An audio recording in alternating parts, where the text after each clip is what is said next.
বসে আছে, নেতা আছে, ওকে গাছে উঠিয়ে দিল, এবার গামছা বেঁধে বসে আছে, জাম পড়বে বলে কথা ছিল জাম পড়ার, কিন্তু দেখছে শুধু আঁঠি পড়ছে রে। ও গাতা জাম খাচ্ছে আর আঁঠিগুলোকে ফেলছে, চিন্তা করছে আল্লাহ কথা তো এরকম ছিল না, ও আমাদের লাগে জাম পেড়ে আনবে আর এনে আমরা সবাই মিলে ভাগ করে খাবো। এখন দেখছি ও একাই জাম খাচ্ছে আর আঁঠিগুলোকে ফেলে দিচ্ছে, কি করবে? তখন এবার দোয়া করছে, আল্লাহকে গাছ থেকে ফেলে দেওয়ার লাগে গাছ থেকে নামিয়ে দেবো। কেন বে? তোরাই তো উঠালি, চেড়ে চড়ে তোরাই তো উঠালি, যে বলে দিবে মৌলবীকে তো ফতোয়া দিয়ে দাঁড়িয়ে দিলি, তোরাই উঠালি, এখন তোরাই বুঝ ঠালা। এখন কেন দোয়া করছি? আমরা দেশের পরিস্থিতি আজকে মুসলমানের যে অবস্থা, দুর্নীতি চলছে, এর জন্য দায়ী অন্য কোনো নেতা নয়, এর জন্য দায়ী হলো আমরাই মুসলমান, বুঝলেন? কারণ আমরা নামধারী মুসলমান হয়েছি, কাজের সঙ্গে মিল নাই। আমরা নামকে বসতে মুসলমান, চোখে দেখতে পাই না, নাম নজর আলী, নাম ভালো, ভালো কথা কাউকে বলে না, নাম আদর আলী। যার বাপ কোনোদিন সোনা দেখেনি তার নাম সোনালী, যার রূপের কোনো বাহার নেই তার নাম রূপালী, যার গায়ের গন্ধে পাশে বসে 1 মিনিট কেউ থাকতে পারে না তার নাম আতর আলী, রাত 10টার পরে কুকুরের ভয়ে বেরোয় না, নাম তার বাহাদুর আলী, বুঝলেন? শুধু জুম্মা মিস কল মারতে যাই আর বারে মিয়া হাম্বা হাম্বা খাই, এতেই তো ভাবছি আমরা মুসলমান ভাই। এরকম মুসলিম হলে হবে না, যদি প্রকৃত মুসলমান হও জেনে রাখো তোমরা সব জায়গায় লাভবান হবে। এরই লেগে গুরু নানক বলে শোনো, গুরু মূর্তি ভক্তেশ্বরী মহাপুরমিদায় হা, পৃথিবীর বুকে ভক্তি সহকারে ওই মহান গুরুর যদি নাম জপতে পারো, ওনার পথ যদি অনুসরণ করতে পারো, তোমরা সব জায়গায় জয়লাভ করবে। কোন গুরু? কার কথা বলছো? শ্রীরাম রাম হে, শ্রীকৃষ্ণ লক্ষণ দমি, শ্রীকৃষ্ণ না শ্রীরাম? কার কথা বলছো? বললে শোনো, ওই মহান গুরু উনি শ্রীরামচন্দ্র নয়, শ্রীকৃষ্ণ নয়, ওই মহান গুরু আর অন্য কেউ নয়। ওমকারা যুগে যুগে যথা যন্তরম পধারিত সর্বস্বমী ভুনারা, পৃথিবীর বুকে মহান স্রষ্টার তরফ থেকে যুগে যুগে একটা করে মহামানব আবির্ভাব হবে, যিনি সবার চাইতে সেরা, যিনি সবার চাইতে উন্নত, যিনি সবার চাইতে উজ্জ্বল নক্ষত্র, উনি আর অন্য কেউ নয়।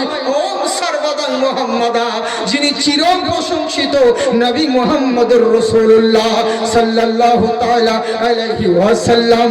ওই নবীর আদর্শকে যদি তোমরা মানতে পারো, এখানেও কামিয়াব হবে, ওখানেও লাভবান হবে। চিন্তা করতে পারেন, বেধর্মীরা বলতে বাধ্য হচ্ছে আর আমরা মুসলমানরা নবীকে চিনলাম না। ওরে হিজবাসরা এলান করেছিল, আমার দেশে কোনো মুসলমানকে রাখবো না, আমার দেশে কোনো মুসলমানকে থাকতে দিব না, যদি কেউ থাকে তাকে কচু কাটা করে কেটে দাও। এখন মোদি কি বলছে? তার আগেও বলেছিল, হিরক বাদশাহ বলেছিল সবকে হটাও, মুসলমানদেরকে তাড়িয়ে দিয়েছিল, আর যাদেরকে চিনতে পেরেছিল গুলি করে শেষ করে দিয়েছিল সৈন্য লাগিয়ে। অবশেষে রাজা বলছে, ওদের নেতা গভর্নর বলছে, আমার মন বলছে রে আমার দেশে এখনো মুসলমান আছে। কর্মচারীরা বলছে, জাহাপানা আমার দেশে একটাও মুসলিম নাই, যারা ছিল তাদেরকে তো পালিয়ে গেছে, আর যারা লুকিয়ে ছিল তাদেরকে কতল করে দিয়েছি। গভর্নর বলছে, আমার মন বলছে মুসলমান আছে। আহা, কেমন সুন্দর দেখুন, আহারে কেমন ইমাম তাজা হয়ে ভাবছি, কেমন অকিয়া গো, ইসলাম অত সহজ কথা নয়। গভর্নর বলছে, মন বলছে মুসলিম আছে রে দেশে। কর্মচারী বলছে, হুজুর চিরনি তল্লাশি করে খুঁজেছি, একটাও মুসলিম নাই। বলে, মন তো বলছে মুসলমান আছে। আচ্ছা এক কাজ কর, মুসলমান আছে কি নাই প্রমাণ করতে গেলে বলে এক কাজ কর, রাস্তার ধারে একটা পানির ঘোড়া রেখে দে, রাস্তার ধারে পানির ঘোড়া রেখে দে, আর রাস্তার অপর পাশে একটা বয়স্ক মহিলাকে বসিয়ে দে।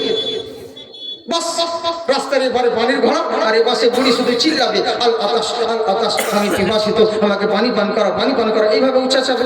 তোরা দেখ, বাস রাস্তার এবারে পানির ঘোড়া, আর এ পাশে বুড়িকে রেখে দিয়েছে, আর মাঝখানে লোক যাওয়া আসা করছে, মেন রাস্তা তো।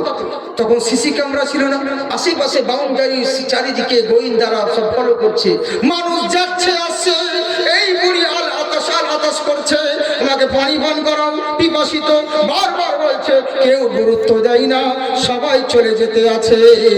এখনো সময় দেখছে ওইখানে পানি, আর এইখানে বুড়ি পানির জন্য ছটফট করছে, কেউ গুরুত্ব দেয় না। অবশেষে একটা 16-17 বছরকার নওজওয়ান ছেলে, ওই ছেলেটা আসছে, দেখছে একটা বুড়ি ছটফট করছে পানির লেগে, আর পানি কোথায় তাকিয়ে দেখছে রাস্তার ওই পাশে পানি। দৌড়িয়ে গিয়ে ওই পানির ঘড়া থেকে পানির মগে করে পানি নিয়ে এসে যেমন রাস্তার এই পারে এই বুড়ির কাছে পান করাতে যাবে, আর সঙ্গে সঙ্গে গোয়েন্দারা এসে তার কলার ধরে নিয়েছে। বলে চল, বলে কোথায় নিয়ে যাচ্ছ? বুড়িটাকে পানি পান করাতে দাও। বলে না, আসলে তো বুড়ি অভিনয় করছিল, তো বুড়ি নয়, আরো পিপাসা লাগেনি। বললো কোথায় নিয়ে যাচ্ছ? বলে তোর নাম কি?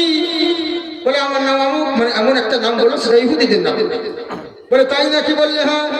গোয়েন্দারা বলছে না, তুই চল আমাদের গভর্নর অফিসে। বলে কেন? বলে তুই মুসলমান। বলে না ভাই, আমি মুসলিম নই। বলে তুই মুসলমান? আর গোয়েন্দারা বলছে মুসলমান তুই, আর ছেলেটা বলছে আমি মুসলিম নই। বলে না, শুনবো না, চল তোকে নিয়ে যাবো। টানতে টানতে ছাঁচড়াতে ছাঁচড়াতে যখন নিয়ে যেতে আছে, পিঠ দিয়ে রক্ত বইতে লেগেছে। যুবক ছেলেটা বললো, গোয়েন্দারে একবার বলো তো দেখি কোথায় নিয়ে যাচ্ছ? বলে গভর্নর হাউসে। বলে কি দোষ করেছি আমি? বলে তোর দোষ হলো একটা, তুই হলি মুসলমান। তখন যুবকটা বলল, আচ্ছা বলো তো দেখি আমি যে মুসলমান তোমরা কেমন করে জানলে?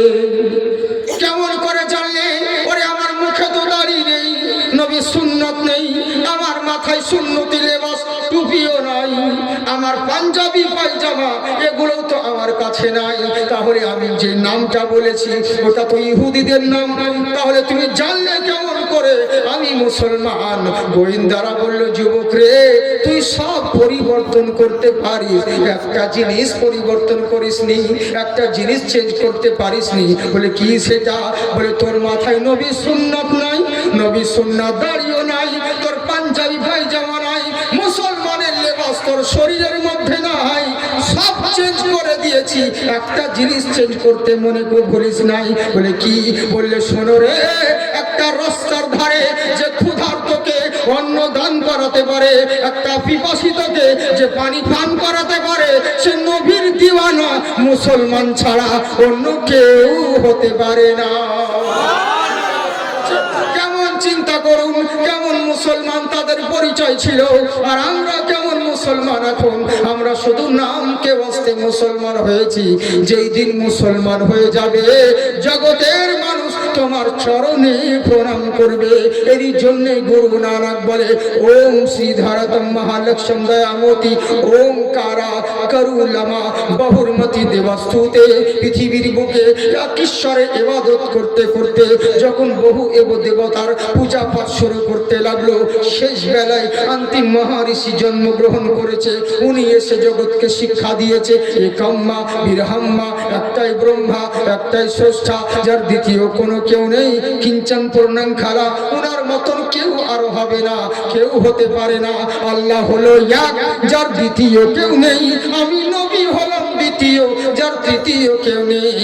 হে বান্দা জগৎবাসী শোনো, ওই আল্লাহকে পেতে হলে আমি রাসূলুল্লাহর দরকার আছে। শুধু তাই নয়, যারা ওই নবীর আদর্শকে মেনে নিল, তারা সব জায়গায় জয়লাভ হলো। কেননা জেনে রাখো, নবীর আদর্শ তোমাদের মধ্যে যদি থাকে, দুনিয়ার মানুষকে তোমাকে ভয় করা লাগবে না। দুনিয়ার মানুষ মুসলমানের চোখে চোখ দিতে ভয় করবে। এর লেগে কোরআনে বলেন, লাকাদ কানা লাকুম ফি রাসূলিল্লাহি উসওয়াতুন হাসানা। তোমার জিন্দেগি নবীর জিন্দেগির সঙ্গে যদি মেলাতে পারো, তোমরাই কামিয়াবি, তোমরাই জান্নাতি। ভালো মানুষ হতে চাও, আল্লাহর রাসূলকে ফলো করো। ভালো দানব হতে চাও, আল্লাহর রাসূলকে ফলো করো। পরামানিক হতে চাও, আল্লাহর রাসূলকে ফলো করো। সামাজিক হতে চাও, আল্লাহর রাসূলকে ফলো করো। বৈজ্ঞানিক হতে চাও, আল্লাহর রাসূলকে ফলো করো। দার্শনিক হতে চাও, আল্লাহর রাসূলকে ফলো করো। ভালো ব্যবসায়িক হতে চাও, আল্লাহর রাসূলকে ফলো করো। ভালো বাণিজ্যিক হতে চাও, আল্লাহর রাসূলকে ফলো করো। ভালো ধার্মিক হতে চাও, আল্লাহর রাসূলকে ফলো করো। ভালো প্রেমিক হতে চাও, আল্লাহর রাসূলকে ফলো করো। ভালো স্বামী হতে চাও, আল্লাহর রাসূলকে ফলো করো। সমগামী হতে চাও আল্লাহর রসুলকে ফলো করো, নামি দামি হতে চাও আল্লাহর রসুলকে ফলো করো, ভালো বন্ধু হতে চাও আল্লাহর রসুলকে ফলো করো, ভালো লিডার হতে চাও আল্লাহর রসুলকে ফলো করো, ভালো কমান্ডার হতে চাও আল্লাহর রসুলকে ফলো করো, ভালো টিচার হতে চাও আল্লাহর রসুলকে ফলো করো, ভালো গভর্নর হতে চাও আল্লাহর রসুলকে ফলো করো। এক কথাই ইহ জগৎ এবং পরজগতে যদি লাভবান হতে চাও কোনো মূল্যকে নয় রসুলুল্লাহকে ফলো করো। আল্লাহ তোমাকে চোখ দিয়েছে, এই চোখে সবাইকে দেখতে পাও, নিজের চেহারা কোনোদিন দেখতে পাও না। কি আফসোস রে, এই চোখে সবাইকে দেখি, নিজের চোখ কান মুখ কেন দেখতে পাই না? তখন সায়েন্টিস্ট বলবে, আরে বেকুব কোথাকার, নিজের চেহারা দেখতে হলে তোকে আয়নার দরকার রয়েছে। এ মুসলমান, যদি নিজের জাত দেখার জন্য যদি আয়নার দরকার হয়, নিজের জিন্দেগি দেখার জন্য সরকারে মদিনার দরকার রয়েছে। সব জায়গায় নবীর প্রয়োজন আছে। যারা নবীকে মেনে নিল, মহান আল্লাহকে মেনে নিল, নবীর আদর্শ যাদের মধ্যে থেকে গেল, তারা সব জায়গায় লাভবান হয়ে গেল। আবু তালহা বলছে, বিবি রে, নবীর দরবার গিয়েছিলাম, একটা খুশখবরি আছে। বলে, বলো স্বামী, কি এমন খুশখবরি? বলে, আর চিন্তা করো না, নবী বলেছেন আজকের রাত্রের ওসিলাতে তোমার আমার গর্বে এমন একটা ছেলে জন্ম নিবে, দেশের নামি দামি মানি গনি ছেলে জন্ম নিবে, বেটা ছেলে হবে। বলে, তাই নাকি? বললে, হ্যাঁ, আস্তে আস্তে ছেলে জন্ম হবে। এদিকে বলতে গেলে 3 দিন লাগবে, দরকার নাই, ছেলে বড় হয়ে গেল। ছেলে যখন জন্ম হয়ে আস্তে আস্তে বড় হতে লাগলো, আবু তালহা বিবিকে বলছে, বিবি রে, আমাদের দুনিয়ার মানুষ চিন্তা করি ছেলেকে কি কাজে লাগাবো, ডক্টরি করব না ইঞ্জিনিয়ার করব না ব্যারিস্টার করব না কোন মডার্ন স্কুলে পড়াবো, এই চিন্তা করতে করতে ছেলে ডাকাতে পরিণত হয়। হ্যাঁ, নানান রকম টেনশন। একটা ছেলে কি করবো ভেবে পাই না, শেষ বেলায় কুলাঙ্গার হয়। বুঝলি, বেশিরভাগই এরকম হচ্ছে আজকাল। হাজার রকম চিন্তা করতে করতে হচ্ছে। আর আজকাল হচ্ছে মোবাইল, এই যে মোবাইল, বুঝতে পারছেন, কারোর সঙ্গে যদি শত্রুতা থাকে, যদি দুশ্মনী থাকে, তাকে মারতে হবে না, কিছু করতে হবে না, শুধু তার ছেলেকে একটা মোবাইল গিফট করে দেবে, বাস। ওর ভবিষ্যতের 12টা বাজিয়ে দেবে মোবাইল, ওকে আর কোনো হাতিয়ার লাগবে না মারা। শত্রুতা থাকলে ওরকম করবে, বুঝলেন? কারণ মোবাইল এমন একটা জিনিস, ছেলে মেয়ের হাতে যদি পড়ে, বাস কেসা খতম। ওর আর কোনো কাজে করতে পারবে না। ও যত বড় কলেজে পড়ুক আর যতই যায় কিছু করে, বুঝলেন? এমনই একটা হাতিয়ার জিনিস, কত সহজ কথা, বুঝলেন? আর এই হচ্ছে ব্যাপার। মোবাইলের সব দিন রাত ছেলে ফেলে এমনি করছে, মারবে মারবে মারবে এমনি করছে। কি যে গেম খেলছে, পাবজি না পাবজি, সাহারা না হারা, হাইদি হাইদি হাইদি হাইদি, দিন রাতে হয়েছে ব্যাপার। আর আজকাল ছেলে তো হয়, যুগের ইতিহাস দেখে জামা কাপড় দেখাচ্ছেন কেমন পরে বেড়াও, হাইদি জামা সালা, এখানে ছাটা ওখানে ফাঁকা, এখানে ফুটো এখানে ফাঁকা, রাস্তায় চলছে তো মনে হচ্ছে রাম পাঠা। জিজ্ঞেস করছি, হবে তোর জামা কেন ফাঁকা? হুজুর আপনি বুঝবেন না, এটাই হলো স্টাইল। হ্যাঁ, মানে যত দিন যাচ্ছে স্টাইল হচ্ছে। আগেকার মানুষ বোকা ছিল তাই বসে পেশাব ভিজত, এখনকার ছেলে শিক্ষিত হয়েছে তা দাঁড়িয়ে পেশাব ভিজছে। আর কিছুদিন পরে আরো শিক্ষিত হবে, বাপের মাথায় পেশাব ভিজবে। এই তো হচ্ছে উন্নতির যুগ। হ্যাঁ, এটা হচ্ছে উন্নতির যুগ আজকাল, বুঝতে পারছেন বাবজি সোনামুখী? এরকম করলে হবে না গো। যত দিন যাচ্ছে আমরা তত দুনিয়ার এতে পড়ে যাচ্ছি। দিনই তালিম ছেলে মেয়েদেরকে শিক্ষা দিই না। হ্যাঁ গো, কতজন, আমার তো কোনো নিজস্ব কোনো আইডি নেই। আমার একটা বন্ধু, ড্রাইভারের ভাই, মানে সে বন্ধু তো আমার একটা চাকরি করেছিল, আমার নাম ফেসবুক চালু করেছে, জাকির সিভিডি, যে দেখি আয়া জাকির সিভিডি। তো অনেকজন আমার নামে করে, ফেসবুকটা চালিয়েছে। এবার অনেক লোকে আমি ভেবে ওতে প্রশ্ন করে, বুঝলেন? যে হুজুরের হয়তো পরেক্ষণে দেখলাম, ওকে বললাম, ভাই তুমি, আমি তো কিছু চালাই না, তো যখন চালু করে দিয়েছি তো এক কাজ কর, আমাকে দে আইডিটা, তোকে চালাতে হবে না। কারণ লোকে আমি ভেবি তোকে প্রশ্ন করছে, তো কিছু বলিস না, তারা বদনাম করছে, দেখো চাকরি গরম হয়ে গেছে, ওকে প্রশ্ন করছে, উত্তর দেয় না, আর নাহলে জানে না বলি বন্ধ করে আছে মেসেঞ্জারে। খুব সমস্যা, তো কি করবো? হ্যাঁ, তো এই নিয়ে জানেন এক একজন আমাকে প্রশ্ন করে, কি বলবো? আমার নাম্বার বাজাবে না, নাম্বার কি করবি, বিহা করবো না তো আমি বল, কি দরকার? বললাম, না ভাই, বলেন না ভাই, আপনার নাম্বারটা কি হয়েছে বল, প্রবলেমটা কি? আমি তো সময় পাই না, যখন হয়তো গাড়িতে যা আসে এক এক সময় হয়তো টাইম পেলে যাই, দূরে বাড়ি গেলে পরে হয়তো দেখি। তো এখন সময় প্রশ্ন করছে এক একজন, কি জানেন, ভালো জিনিস হুজুর বলে কি রাগের মাথায় যদি বহুকে দেওয়া মদ খেয়েছি তালাক দিন তো কি হবে লিয়া যাবে না বলে তো রাগে দিয়েছে তো মানে এমনি নয় হুজুর আসলে মাথা কাজ করছিল না তো মানে ধরে মদ খেয়ে গেছে কেমন করে বলছে দেখেন আমার এক বন্ধু মদ খেয়ে নিয়েছে মানে বন্ধু নয় খুব বেকাজ করেছে মানে বন্ধু নাম দিচ্ছে আমার একটা বন্ধু মদ খেয়ে আচ্ছা তারা বোঝে রাত্রেবেলা স্ত্রীতে খুব গালি গালাজ করছিল রাগের চোখে তালাক দিয়ে দিয়েছে তো হুজুর কি বউ লিয়া যাবে না তো বউ লিয়া যাবে তো আচ্ছা ওকে কি উত্তর দিব বলে বুঝলেন হচ্ছে ব্যাপার আমি রাগের মাথায় দিয়েছে হ্যাঁ অসুবিধা নাই তো কেমন দিয়েছে বলে দিয়ে দিয়েছে রাগের মাথায় হুজুর বুঝতে তো পারছি রাগের মাথায় তালাক দিয়েছি তো রাগে তালাক দেয় না তো কফি খেতে খেতে তালাক দেয় যে যাও হে এতদিন সংসার করলে এবার আজ থেকে তোমাকে তালাক দিলাম সে রাগের মাথায় তো তালাক দেয় এবার কিছু আহলে হাদিস তরফের মৌলভী এরা বলেছে যে শোনো রাগের মাথায় তালাক দিলে তালাক হবে কারণ হাদিসে নিয়ম আছে 3 বারে তালাক দিতে হয় ওইভাবে তালাক দেওয়া হয় না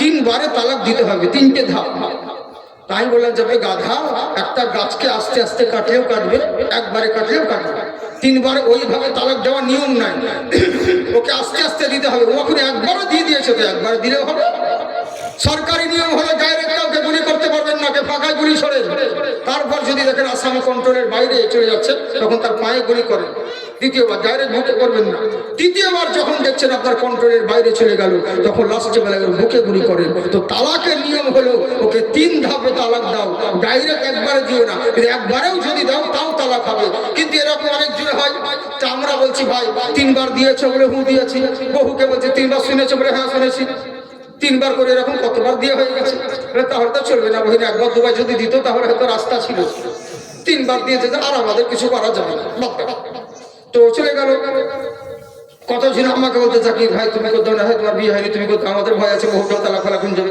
কারণ আমার সব কিছুদিন নাই আমি পারবো না এবার চলে গেল ওকে অপশন দিয়েছে 2-1 বার এবার করলো তা কি এবার অন্য জায়গাতে মৌলবীর কাছে গিয়ে দেখছি বউ নিয়ে সংসার করছে ওই মৌলবী বলেছে তোমার বহু লিয়ে যাবে এবার মৌলবীকে লোকে বুঝে দেখো মৌলবীরা টাকার লেগে কিনা করতে পারে দেখেছো এক মৌলবী তালাক খাওয়াবো ওই মৌলবীর কাছে যে বিয়ে হচ্ছে বিয়ে করে গেছে মৌলবীর দোষ নাই তো মৌলবী জিজ্ঞেস করেছে ওকে হয়তো মৌলবীকে যেন বলছে আমি তালাক দিয়ে দেবো দূর ওই 1 বার কি 2 বার দিয়েছিলাম বহুকে জিজ্ঞাসা করছে মেয়েটাকে তুমি কবার শুনেছো ওই রকম হবে আমি তখন কহিল দিয়েছিলাম বলেছিলাম বুঝলেন এবার মৌলবী কি দেখছে তার সুযোগ আছে তো কলমা পড়িয়ে দিয়ে আরো দিয়েছে এবার দোষ মৌলবীকে যেমন বলবে ও তো সেরকমই করবে ভাবছি মৌলবীর কি দোষ এই হচ্ছে ব্যাপার এরকম অনেক জায়গায় একটা তালাক খাওয়াবো লাল গোলাতে হয়েছে এবার একটা বয়স্ক মৌলবী আপনারা নাম শুনেছেন যখন আমাদের জন্মই হয়নি তার আগে থেকে জালসা করে বেড়াতো ওসমান গনি নামে বুঝেছেন মুর্শিদাবাদ হ্যাঁ লাল গোলা বয়স্ক মানুষ তো যাই হোক ওনার কাছে এবার ওইদিকে ওখানে করেছে দেখি এবার এখন সময় ওই জায়গাতে একটা তালাক খাওয়াবো চলে গেছে মৌলবী বলেছে তালাক খাওয়াবো সব চলবে না বিয়ে পড়া হবে না তালাক হয়ে গেছে ওনার ওইদিকে গিয়েছে ওনার কাছে হোক বা ওনার বন্ধুর কাছে হোক গিয়ে বলেছে হুজুর কি করবো 1000 টাকা দিয়েছে বলেছে 1000 টাকা দেনি বৌনি ঘর চলে যাবে 1000 টাকা নিয়েছে অন্য মৌলবীরা রেগে গেছে হ্যাঁ আপনি টাকার লেগে আমাদের মান সম্মান নষ্ট করেছেন টাকার লেগে আপনি ইমান বিছে দিচ্ছেন বলে কেন ওই বউকে আপনি বলেছেন বউ নিয়ে যাবে 1000 টাকা নিয়ে বলে শোন তোদের চাইতে আমি কমা নয় আমার বয়স হয়ে গেল মৌলবিগিরি করতে করতে বলে শোন বলে কি বলে প্রথম যখন আমার কাছে এসেছিল আমি জিজ্ঞাসা করেছিলাম তুই কলমা জানিস বলে না বলে তুই নামাজ পড়িস বলে না বলে তুমি তো মুসলমানই নয় তোর আবার তালাক কিসে 1000 টাকা দেয় ওরই ঘর চলে যায় তালাক হলো মুসলমানের জন্য এবার তুই তো কলমাই জানিস না নামাজ পড়িস তুই তো মুসলমানই নয় তোর আবার তালাক কিসে এই হচ্ছে ব্যাপার তো বুঝলে আমাদের তো ওই অবস্থা হয়েছে এখন হালাত হ্যাঁ আসল জায়গায় তো কোনো কিছু নেই তার কি করবো বুঝলেন আল্লাহ যেন আমাদের সকলকে হেদায়াত করে বলুন আল্লাহ আমিন হ্যাঁ তো মুসলমান হয়ে মরতে হবে আমরা করি কি ছেলে মেয়েদেরকে নিজের ছেলেদেরকে ভালো শিক্ষা দিন সোনামুখী আমার বাপজি কলিজার টুকরা মা বোনেরা নিজের ছেলে মেয়েদেরকে ভালো শিক্ষা দিবেন তাহলে কাজ দিবেন সব শিক্ষা দিন কিন্তু এমন কিছু শিক্ষা দিন যাতে আপনার ছেলে আপনার বিপদের টাইমে আপনার জন্য দোয়া করতে পারে আপনার জানাজা করতে পারে আমার মতো লাখ টাকার মৌলবি আপনার জন্য দোয়া করবে কবুল হবে 50-50 আপনার ছেলে আপনার লেগে দোয়া করবে এটা কবুল হবে 100% গ্যারান্টি বুঝলেন কিন্তু তা তো শিখাবেন না কি শিখাচ্ছেন হাতিমা টিম তাদের মাঠে পড়ে ডিম তাদের খাড়া দুটো সিং পাখির কোনদিন সিং হয় মিথ্যা কথা তাও 200 টাকা বেতন আবার শিখাচ্ছে আমরা 2 ভাই শিবের গজন গাই ঠাকুমা গেছে গয়া কাশি ডুগডুগি বাজায় হ্যাঁ তাও 500 টাকা বেতন হয় আর মৌলবি জড়াচ্ছে তো মৌলবির বেলায় বেতন নাই বলছে লকডাউনে শেষ হয়ে গেছে এই তো হচ্ছে আমাদের অবস্থা হ্যাঁ সব শিক্ষা দিন পাশাপাশি দিনই শিক্ষা দিন আবু তালহা বলছে বিবি রে আমার ছেলেকে কি শিক্ষা দিব শোনো। বলে কি করবে? বলে এই সন্তান মানুষ হলে পরে আমি আল্লাহর রাস্তায় কুরবানি করে দেব। দোলছে মোটরকে দোলাই নূরেরই বেশে, কোন বাগানের ফুল গো মাতর ফুটেছে গাছে। আহারে, সন্তানকে এই আলোচনা করতে আছেন। তিনাদের উদ্দেশ্য ছিল একটা, যে জিন্দেগিতে বেঁচে থাকাকালীন যা করব সবই আল্লাহর জন্য, আল্লাহ আল্লাহ রসুলের জন্য। কারণ দুনিয়ার বুকে চিরদিনের জন্য নয়, আজ আছি তো কালকে নাও থাকতে পারি, মরতে একদিন হবে। এরই লেগে মরার আগে মুসলমান হয়ে মরতে হবে। আমি আল্লাহর কোরআন থেকে তেলাওয়াত করেছি, ওয়ালা তাহিনু ওয়ালা তাহজানু ওয়া আনতুমুল আলাউন ইন কুনতুম মুমিনিন। তোমরাই হবে জয়ী, তোমাদের হবে উচ্চশীর। শর্ত হলো একটা, তোমাদেরকে মুমিন হতে হবে। আর মুমিন হতে গেলে নিজের সমস্ত কিছু চাইতে, জীবন চাইতে, সন্তান চাইতে নবী মুস্তাফাকে ভালোবাসতে হবে। যারা নবীকে ভালোবাসলো তারাই প্রকৃত মুমিন হয়ে গেল। আর যারা মুমিন হয়ে গেল তাদের এখানেও ভয় নেই, ওখানেও ভয় নেই। আমার আল্লাহ পাক আপনাদের আমাদের সকলকে পূর্ণ মুমিন হয়ে বেঁচে থাকার তৌফিক দান করেন। সকলে বলি আল্লাহুম্মা আমিন। আর বিরক্ত করছি না, জাস্ট মাদ্রাসা জালসা যেহেতু একটা ছোট্ট করে অনুরোধ করেছিল নাত পড়ার লেগে, আমি 2 লাইন একটা নাত বলে দিচ্ছি। দিল্লিতে বলেছিলাম বহুত দিন আগে, কারণ একটা সমাবেশে মানে টাইম দিয়েছিল, কিন্তু বুঝতে পারেনি যে আমি মৌলবি। ওরা উল্টো পাল্টা মাদ্রাসার ব্যাপারে কথা বলছিল। যখন শুনলো জাকির চতুর্বেদী এসেছে, তখন ওরা আমাকে বাচ্চা ছেলে বলে অতটা অ্যাভয়েড করছিল, বুঝতেই পারিনি। হ্যাঁ, মানে পাঞ্জাবি ছিল না বলে ভাবছিল, ইয়াং ছিল, তার পাবলিক ছেলে ভেবেছিল। পরে যখন জানতে পারলো এই, তখন আর চুপ করে গেল। তো বলেছিল মাদ্রাসায় এই তৈরি হয়, মাদ্রাসায় উগ্রবাদী তৈরি হয়। আমি মুসলমান জেনে আমার টাইম কমিয়ে দিয়েছিল, 2 মিনিট দিয়েছিল, 4 মিনিট দিয়েছিল। তো কোথায় 10 মিনিটের জায়গায় 4 মিনিট 6 মিনিট কেটে দিয়েছিল। তো কি বলবো, তা আমার মাথায় ওই একটাই কথা বলেছিলাম, যে যারা মুসলমানদেরকে বলো মুসলমানের বাচ্চারা এই তৈরি হয়, ওই তৈরি হয়, মাওবাদী তৈরি হয়। শোনো, ইসলামিক মাদ্রাসার মৌলবীরা মাদ্রাসায় তালিবে ইলমকে পড়ায়, ভালো টাকা বেতন পাবো বলে নয়। মাদ্রাসায় যারা পড়ে তাদের উদ্দেশ্য বড় ডিগ্রি হাসিল করব, এটা নয়। মৌলবীদের তালিবের উদ্দেশ্য একটাই থাকে, মানুষকে জাহান্নামের পথ থেকে বের করে জান্নাতের পথে টানা, অন্ধকারের পথ থেকে বের করে এনে আলোর পথে আনা। সুবহানাল্লাহ, এটাই হলো উদ্দেশ্য। কিন্তু আজ যারা বলছো মাদ্রাসার ছেলেরা, মুসলমানের ছেলেরা, বাচ্চারা উগ্রবাদী তৈরি হয়, মাওবাদী তৈরি হয়, তো শোনো আমার মুসলিম বাচ্চারা কি তৈরি হয় সেটাই 2 লাইন আপনাদেরকে বলে দিই। একবার সুবহানাল্লাহ বলে। हाँ, शाहरुख न बनेगा न तो सलमान बनेगा, सलमान बनेगा। शाहरुख न बनेगा,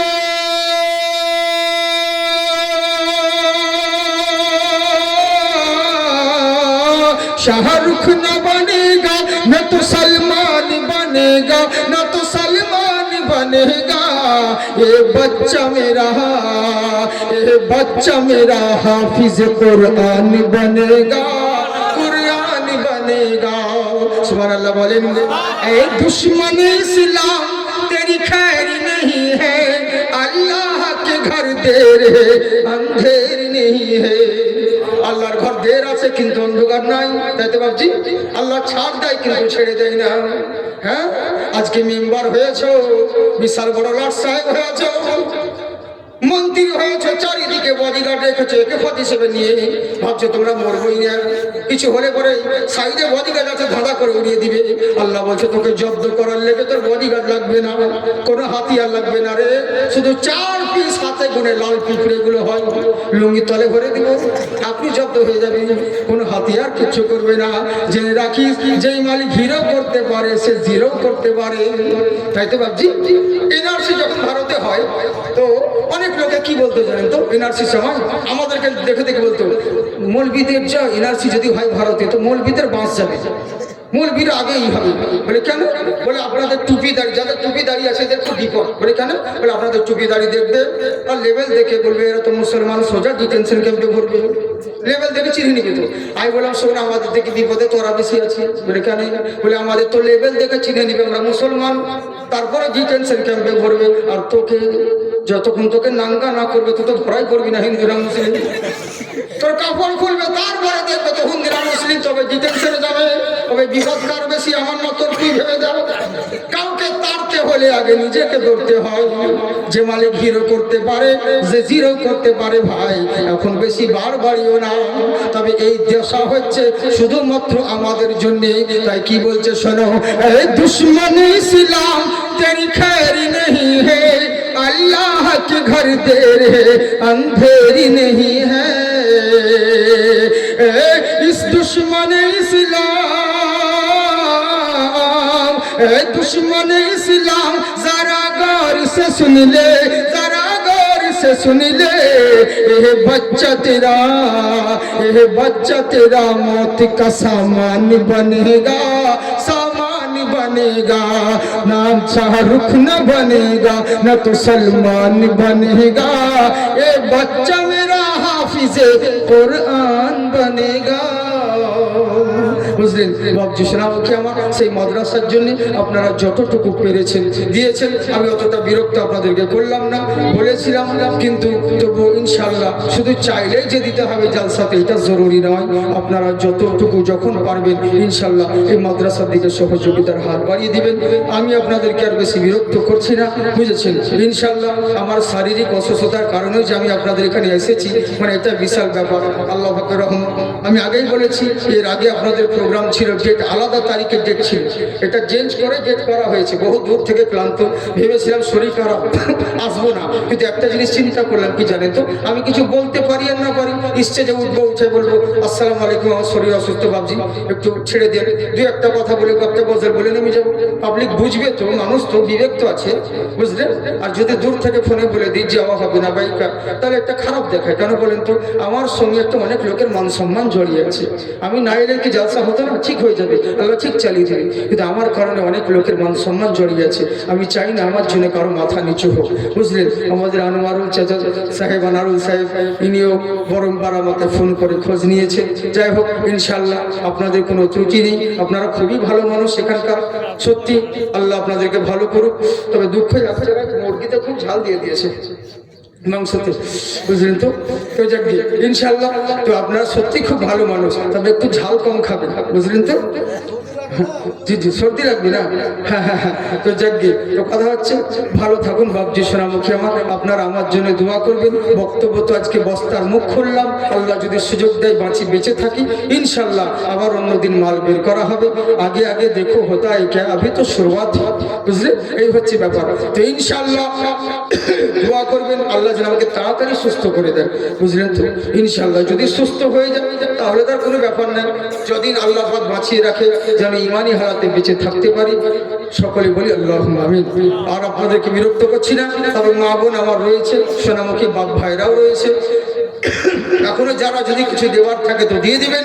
আমি তো ভেবেছিলাম হয়তো বলতেই পারবো না, 1 ঘন্টা ছেড়ে দিব, কিন্তু আমি ভাবতেই পারি যেদিকে 2 ঘন্টা হয়ে গেছে তা যেতেন কি করে। খবরদার তোমরা নেটে ভিডিও দিবে না ভাই 2 ঘন্টা কথা, লোকে বলবে অমুক জায়গাতে 2 ঘন্টা বলছো, আর আমাদের বেলায় 1.5 ঘন্টা লোকে মিশে কথা বলতো, বুঝলেন তো। এই কথা দিও না খবর নেটে পূর্বাস। তো যাই হোক, আমার মা বোন আছে, বাপ ভাইরা আছে, এদের লেগে আমি তো বললাম, এবার আমার সাথে সাথে আপনারা একটা বলেন, তাহলে নাকি বলবেন তো। কত সুন্দর আল্লাহ, কত সুন্দর, কি করে বোঝাই, কোন ভাষা পাই না খুঁজে, তোমার তুলনা তুমি নিজে, তোমার তুলনা তুমি নিজে। সুবহানাল্লাহ বলেন। বক্তাও যেমন শায়রও তেমন, বুঝলেন তো, চিন্তা নেই। তো মহব্বতে আমার সাথে সাথে আপনারা বলেন নাকি ভাবে। মা বোন তোমাদেরকে বলছি, ওই যে ছেলেকে দোলনায় শুয়ে দিয়ে মোবাইল চালাইও না, দোয়া শিখো, ভালো ভালো গজল আছে কত, এগুলো শিখবে তবেই তো কাজ দিবে। দোকান বাজিয়ে দিচ্ছ ওরকম করো না, গুনাহ হবে। সোনামুখী মোবাইল থেকে দূরে থাকবে, এই সমস্ত নাচগুলো বলবে কত সুন্দর সুন্দর। হ্যাঁ, কত সুন্দর আল্লাহ, কত সুন্দর, কি করে বোঝাই, কোন ভাষা পাই না খুঁজে, তোমার তুলনা তুমি নিজে, তোমার তুলনা তুমি নিজে। সুবহানাল্লাহ বলেন। বেকারারি প্রজাপতি গোলাপের মুখে কি করে দোলাই পাখা বকি ভরা সুখে বেকারারি প্রজাপতি গোলাপের মুখে কি করে দোলাই পাখা বকি ভরা সুখে কোন সুখে এত খুশি বোঝে আসে না যে কোন সুখে এত খুশি বোঝে আসে না যে তোমার তুলনা তুমি নিজে তোমার তুলনা তুমি নিজে কত সুন্দর আল্লাহ কত সুন্দর কি করে বোঝাই কোন ভাষা পাই না খোঁজে তোমার তুলনা তুমি নিজে তোমার তুলনা তুমি নিজে আল্লাহ আল্লাহ রাসূল আপনাদের আমাদের সকলকে যেন ইহদিনাস সিরাতাল মুস্তাকিম পথে চলার তৌফিক দান করেন সকলেই বলি আল্লাহুম্মা আমিন ওয়া আখিরু দাওয়ানা আনিল হামদুলিল্লাহি রাব্বিল আলামিন।